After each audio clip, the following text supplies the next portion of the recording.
Guys, magsusuot ako ng leg band sa ibong ko. 5mm yung size.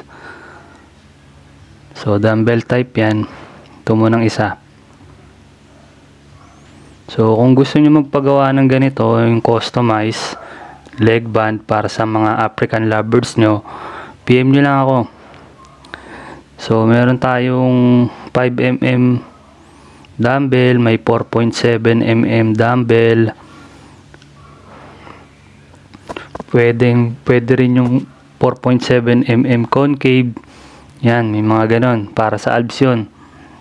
So, message lang kayo. Yan, nasuot na yung kanya. So, magti 3 weeks na tayo ito. Yan, okay na. Itong isa naman, ito magwa 1 month na to eh. So, yan, madali namang isuot. Hindi naman mataba yung paa niya eh. Minsan kasi may ibon na pag sobrang yung sobrang malusog, mataba yung mga daliri sa paa. Yun, medyo mahirap isuot yun.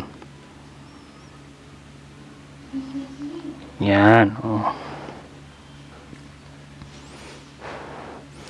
message lang kayo, laser engrave yung sing-sing na ganyan. So, hindi yan basta-basta nabubura.